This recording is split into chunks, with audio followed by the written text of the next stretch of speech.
try both, man. Sure. Here, next. Hi. I just want to say me and my dad love your show. So. No, it's not so. You got them. Bringing families. It's a nice little family show. Yeah. Anyway, how is it like to take such an iconic character like the Penguin and completely reinvent him and make him your own? Did you find it intimidating? That's a great question. Yeah. I'm still intimidated by it. I mean, but you know, it's like, it's just, and I've said it to a couple of people, and I've said it a million times, but like, you know, as an actor, first of all, you just want to work and not have to do anything else. But then, once you get that, you want to be given amazing things to say and amazing characters to portray. And I give all credit to Bruno Heller, who's our showrunner and our, co-creator, and he's just created such an amazing vision of these characters. Really trying to find the inner life of them as opposed to any sort of like two-dimensional portrayal. It's just not interesting to him. And it's not interesting to us. So, but man, it was, when I got the call, I was like, because I went from you guys don't have this problem, but down south, your health insurance comes in and out of your life, and so it was on its way out. And then I got this job, and I was like, oh, it's not only just like a job, which is all I really wanted, it's the Penguin. And it's the third time it's been portrayed on screen. It's just like, I still can't. I'm just sweating right now. Where were you when you got the call? I got the call. I went to Los Angeles to audition for the network and also the studio. And yeah, they sent me out on a Wednesday. Well, they actually called me Wednesday morning. They were like, okay, they're going to send you out to LA to test for the show. And I was like, cool. I was like, well, I'm totally free tomorrow, so yeah, it should work out. She was like, no, you're getting in a cab right now, and you're going to LA. And so I got in a cab, went to Los Angeles. I tested on Thursday, and they kept me there until Tuesday. Monday night, before I leave to go back to New York, I got the call. And, crying, laughing, the whole thing. My room service showed up right in the middle of it. This poor woman was like, what is she going through? I'm like on the phone, like tears. He was probably very confused. Yeah, right, totally. She thought I was really wasted. I don't know. Guys on something. Yeah, right, totally. Thank you so much. Hi. Hi.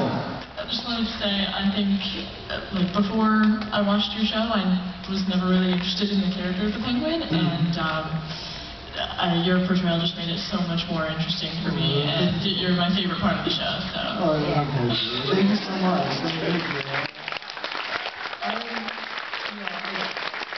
I work with really amazing people, and you don't find this on every set, but we all actually like each other. It is rare, right? And the ego, because everyone wants to show up for this job and give it their all. Batman, it's the best source material you could ask for. No one wants their own ego to get in the way of that, so that helps. And so we're all just there together trying to create stuff, and then we're just inspired by each other's performances. So, I'm just inspired by, everyone I get to work with. So, yeah, thank you so much. So my question was, since there's only been 2 other screen portrayals of the Penguin, what source material did you draw on, any comics or anything? Yeah, totally. The one that comes to mind that was really important to me was Penguin, Pain and Prejudice. And that was I was telling someone else, I don't know if they're here, but we're so lucky because Jeff Johns, who's the head of DC, he is so involved in every DC show that's on TV, Flash, Supergirl, Arrow, Constantine, he was involved with all of them. And so he's availed himself to us and will hand select comics for us to study that pertains to our characters, which is could you nerd out even more when you get a package in the mail from Jeff Johns and hand-selected comics, going back years, and it's just amazing. So we're just so lucky to have that at our fingertips. So yeah, definitely the comics for me. Thank you so much. I have a question. Yeah. If Penguin a different way in Walking Dead. Would you like to still be on the show or to have got out? Oh man, it's like I'm not really catching. It's like, yeah, it's a really tough choice. Man, I don't know. I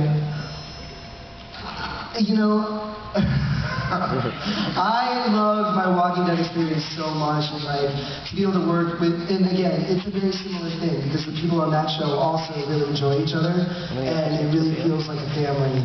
And when you go in as a guest star, you don't always get. A lot of times I liken it to being like the friend who's invited to the family reunion, you know what I mean?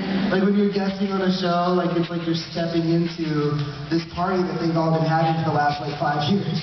And you're like, hi, and you don't always get the most warm reception, but there on The Walking Dead, someone new comes in and it's everyone who's there is like so embracing, like sitting there talking to Andrew Lincoln, and I'm just like, my eyes are popping out of my head. Like, it's like, so, but I would have to say I'm really happy with the way this turned out. I mean, I wish I could do both. I know, so diplomatic answer. Yeah. It's the same thing. It's true, though. No one's allowed to ask Marvel or DC.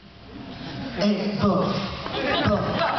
It's all the same. And you see, this is another thing. I like that you brought that up. Because a lot of people play up this rivalry between Marvel and DC, and ultimately I think that's a lot ultimately a lot of it is made up, because what we're doing, we're all creating fantasy, we're creating like this thing that we're all here part of this, like it really does feel like there's respect on both sides, and like deep respect for both, companies. So anyway, that's another diplomatic answer. I'm Switzerland, basically. I'm going to say that from now on, because I get that question every single convention. Right? Yeah, totally. Switzerland. Hi, Robin. How you doing? What's up, man? Good to see you. Everybody. Nice to see you again. Robin, again, when I started watching the show, I enjoyed it, but as soon as I saw your character and the way you portrayed the Penguin, it just blew me away. I think that you're doing the most amazing job. Thanks so much. Serious, and it's a great job. You must be surprised with all these people seeing you. Thank you for coming out. Thank you. It's just having fun, guys. It's a dream come true, but yeah, thank you so much. Hello. My question is, what's your favorite Penguin quote from the show? Sometimes it's better to,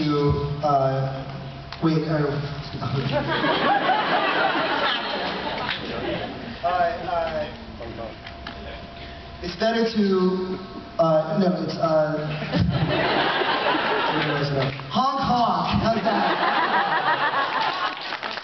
Total brain meltdown right now. It's better to walk alone in the light than walk with, I'll look it up. It's been a long day. My flight was delayed. Leave me alone. No.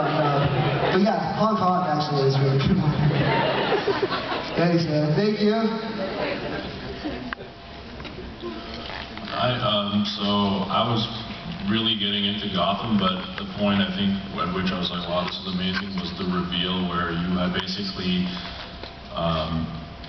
were in line with Falcone the whole time. So it basically shows that your characters already knew that Jim Gordon wouldn't kill you, and that was all premeditated to lead up to the finale. So my question is, does your character really respect Jim Gordon as a friend, or is he just a pawn in like a bigger scheme? I think initially when the episode, it's always both with Oswald, because like from where he's come from in his life and what he's been through, it's really hard for him to trust anyone except his mother. And so ultimately he's number one and he comes first. So in that way, everyone is somewhat of a pawn to him.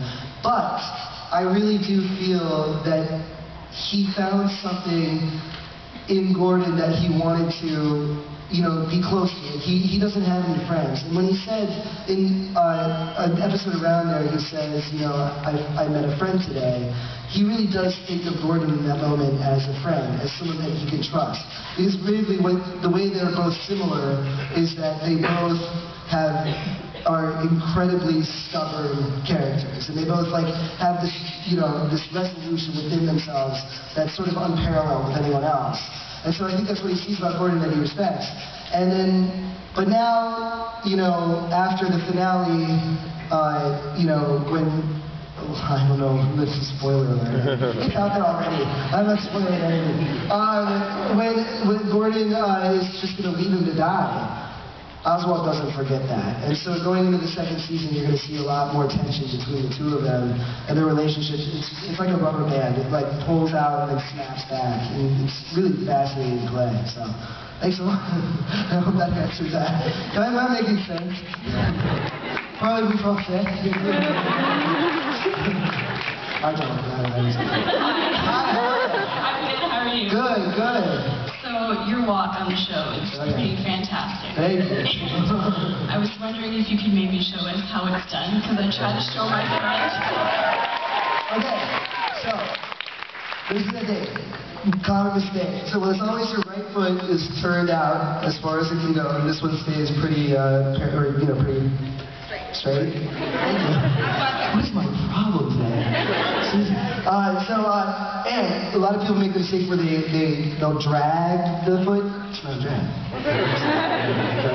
It's an actual step, but it's as if like there's pain there. So you know, and then.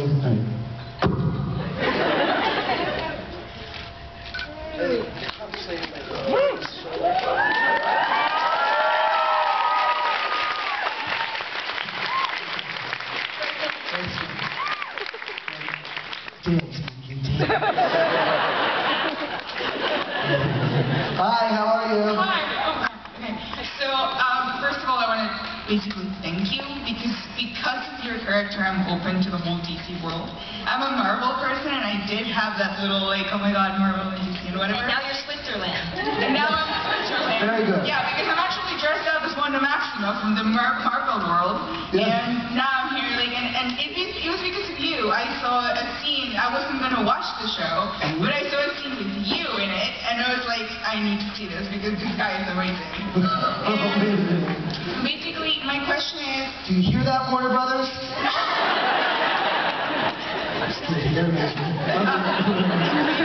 My question is, I mean, you are an amazing person, as it is, and I want to know what is your process to get into the whole mindset of the Penguin, because you're so different from him. And I want to know how you get there. Thank you. Thank you for saying that I'm not like myself. I respect human life in all of its forms.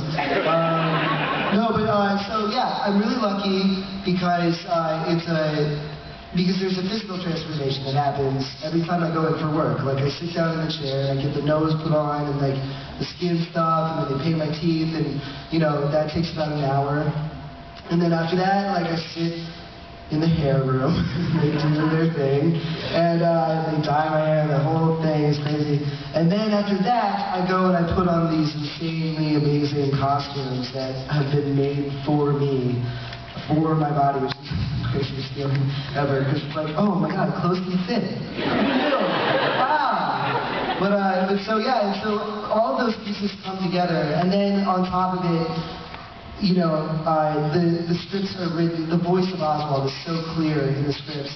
It really just feels like I'm stepping into his skin. And I really appreciate, like, some people find that whole process to be stifling. I find it to be incredible. Like, I use it as a tool to just sort of get into his body, get into his mindset. And also the fact that I don't look like this in real life, you know, really helps me like kind of separate that from me, you know. So yeah, it's kind of a physical process that informs the mental and the emotional. So yeah, thanks so much. Have a good one. Hi. Hi. I just wanted to say that I really love the chemistry between you and Fish Mooney in the show. Oh, thank you. The scenes are She's my incredible. girl. You Yeah. know, amazing, like just amazing. But I was wondering who your favorite character in Gotham is and why. My favorite character in Gotham. Oh man, my favorite character in Gotham. Okay, I'm not. I'm Switzerland. No, I think all the characters are very compelling, really well drawn out. But really, I mean, I'm so impressed and intrigued by the backstory of Alfred that we're seeing. I just think that, and Sean, I think is absolutely brilliant. And yeah, he deserves all, the accolades he can get. Because and I think it just shows this side to this character that is so important to Bruce Wayne and to Batman in the future. And then to see him, he's MI6, he's like, and to actually see him kick some ass, I think really satisfying. Yeah, that's what I was saying. Yeah. Thank you. Also, did you guys know that Sean Pertwee's dad was the second Doctor Who? Isn't that amazing? And he grew up in Doctor Who land, in the 70s. It's just an amazing story. Anyway, sidebar. Thank you. Hi. Hi. So, my first, introduction to you was Would You Rather. I absolutely love you in Gotham. Penguin's my favorite. Yeah. But your character, Julian, in Would You Rather just kind of disappeared. And I was just kind of curious what happened there. Well, I will say that a sequel has been written. And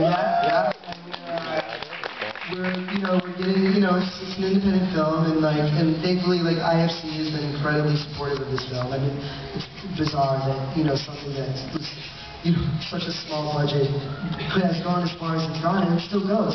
It's one of those things where it just kind of it's like, rolling a giant rock up a hill and then pushing it over the side, and it just gets faster and faster. Which is an amazing thing to witness.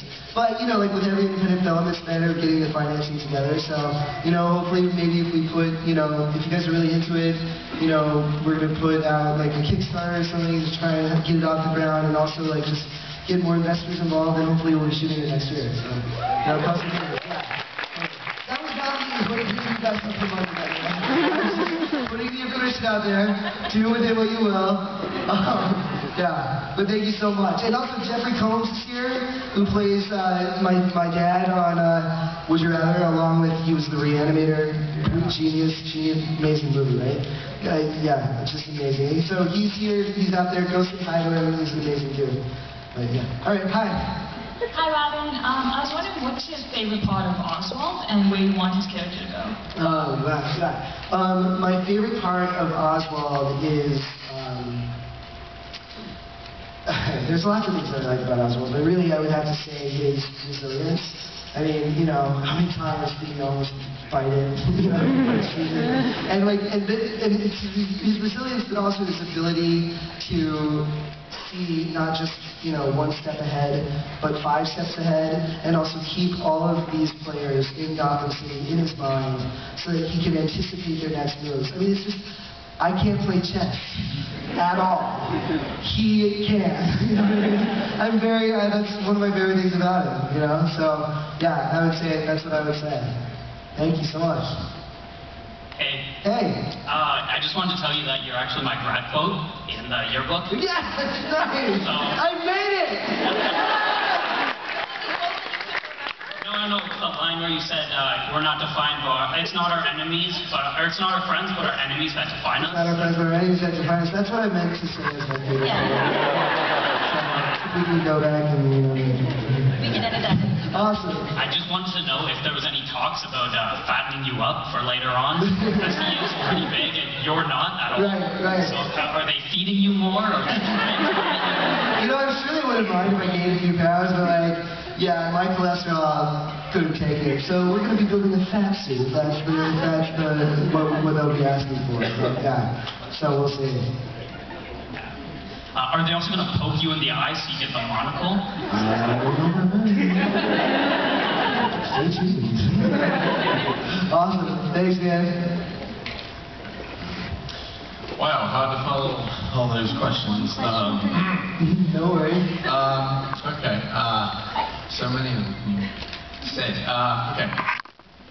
Has there ever been a scene that you've done that had been like retaken a lot because it was extremely difficult to, like, maybe a scene wasn't going too well or had to keep repeating? Is there a reason, or? We've actually been really lucky. I mean, like I said, again, I work with extremely professional people, both on the behind and in front of the camera. So everyone comes to set with their game on, it's game on, you know, and the show is so big that we can't afford really to be figuring something out while we're shooting it, because, you know, we gotta go. You know, we have 8 days to basically shoot, you know, to shoot a 42-minute, like, full-blown action movie, you know what I mean? So yeah, but you know, there are things where you're shooting in New York City, we shoot in New York City, and, you know, there was the scene in the pilot where Jim marches me down the pier, right? And so, and, you know, it was like sleeting and raining that day, it was just awful, and then in the middle of the scene, a tugboat pulls up and starts unloading all their stuff onto the dock in the middle of the cameras, in the middle of everything. And it was like, oh, I don't think this is going to make it into the show. So, yeah, but then that scene actually turned out to be like one of my favorite scenes in the entire season. So, yeah, it's amazing what you can get, and then like what also just feeds into the energy of the scene. You know, like shooting in New York, it's a dream. You know, like, you know, you couldn't really recreate that anywhere else. I mean, I know it's been done a lot in Toronto. It's been done very, very well. But, you know, it's just something about shooting in New York that really brings this whole new aspect to the show. Not whole new, but like, you know, another layer to the show. But, yeah. All right, thank you very much. Thank you very much. I appreciate it. Hi. Hey, what's up? I was wondering, this penguin, well, normally the penguin uses an umbrella as a weapon and he carries one around. This penguin is much more diversified. He uses shotguns and pistols and giant assault rifles and knives. Cannoli, yeah. How do you feel about all these different weapons? Like, do you find that it reflects his new personality, or? Well, yeah, I mean, I think it's interesting to see, like, you know, he starts at a really low place of status in the beginning of the first season, and then you see, like, as he does his murdering, you know, it's very brutal, and it's very, like, it's, you know, it's very primitive, like, it's, you know, a lot of knives and stuff, and then as the season goes on, I don't think it's a coincidence that you start to see him, you know, using guns, bigger weapons, and then, of course, the finale ends, like, with the giant saw machine gun, you know, and I think we're just building up to eventually, I hope, I mean, we've had vague conversations that somewhere down the line, I don't know when, you know, the umbrellas were starting to come into play, which is something I'm really, really excited about. I just want the umbrella copter from Batman Returns. And I want it to be real, and I want to take it home with me. So, yeah, but thank you so much, man. Hi. Hi. Actually, I started watching Gotham because you were coming to Fan Expo. So that's how I got introduced to Gotham, and I absolutely loved it. Great. Cobblepot enjoys killing a lot in the show, and there's a lot of murders. Which one do you think he had enjoyed most throughout the season, whether he did it or not? You know, it's interesting. Like, I think, yeah, I think the one, I don't think he enjoys every murder. I think he sees it as a necessity, which unfortunately in Gotham, that's what you have to do. You know, to really, you know, especially if you're coming at the world from where he's coming at it, from, like, you know, the black market underbelly side of Gotham. So I don't know if he necessarily enjoys every single one. One that he really did enjoy was in episode 7 when he killed Maroni's henchman. Because that guy had been giving it to him like the whole season. And, you know, when he got all stabby on him, he really got into that one. So yeah, I would say that was the one he probably enjoyed the most. Yeah. That was Carbone, yeah. So. Well, he looked like he did, so it makes sense. Acting. Thank you. Hello. Hey, what's up? Not much, okay. So we touched upon this, or you touched upon this earlier a little bit, but how was it working with Jeffrey Combs on Would You Rather, as well as on the set of Gotham? Oh, it was absolutely amazing. When I saw it, well, first of all, Would You Rather came into my life in a really random way. I ran into a friend of mine. I was in I had a little tiny part of this film called Another Earth, which went to Sundance. If you get a chance, it's a really beautiful film. But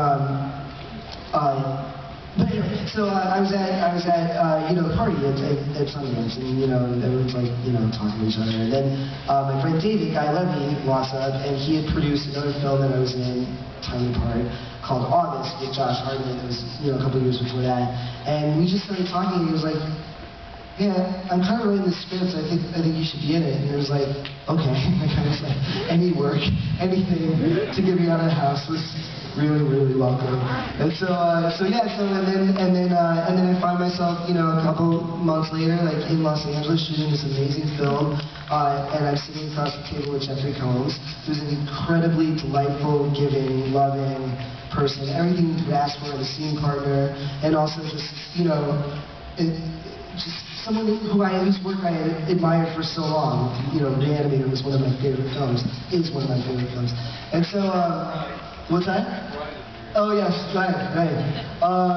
But yeah, so, and then he makes it on Gotham, which is incredible. I was just so thrilled that, for these worlds to intertwine. And then I don't know if you noticed, I don't think it may have been the same episode, but Johnny Coyne, who played Bevins in Gotham, was one of the Red Hood guys.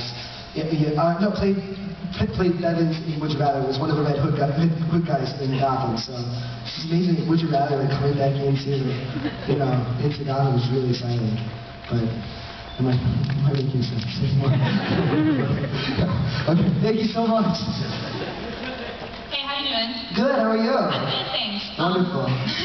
I heard that you had used rocks in your shoes to remind you of how to walk. If that's true, did any other cast members use any quirky things to remind them of their character's mannerisms? I'm the only one who it was a bottle cap, so, I'm now downgraded to 2/4. You have to actually walk in the real. So, what else do people... I know that Corey has a very strong connection to his glasses. That's a very, important part of his characterization of Enigma. And that's the only really one I can think of. I'm sure everyone has... I know that, everyone uses their costumes, and also, I'm the only one who sort of has that deformity or that injury, really. That type of injury. But I know everyone uses their costumes to inform, the state in which their character lives. For example, I know that Sean, with the buttoned up thing, it informs who Alfred is and where he's coming from and what he's portraying to the world. And everyone, just draws upon that. It's an amazing thing to be able to be part of a team where everyone, the crew behind the scenes are bringing so much creativity to it that it inspires you to do better. And so that's what we have at Gotham. But thank you. Thanks so much. So unfortunately, this is going to be our last question.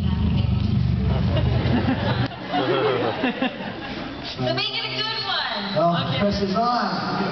Hi. Hi. I'm a big fan, and my dad is too. So awesome. And when I saw a lot of your scenes, I saw they were having a lot of fun. So I want to ask that: what scene did you have the most fun taking? What scene did I have the most fun taking? Yeah. Oh man. It's weird. Define fun. The scene that I was most, thrilled by and also the most personally moved by was the finale, the final battle with Fish. Because that's when, anytime that your character has a hand in as for all intents and purposes, the ending of another character's arc, it's a really emotional thing, because like I said, Jada is a lovely person and delightful, and I had to throw her off the side of the building. And but so like the real life, intersects with the fantasy, and then it becomes this very poignant, important, or just a very intense emotional experience. So that was really, really important to me.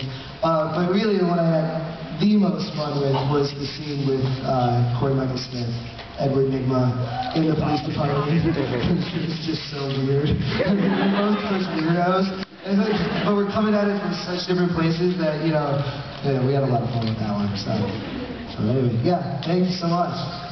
Thanks, everybody.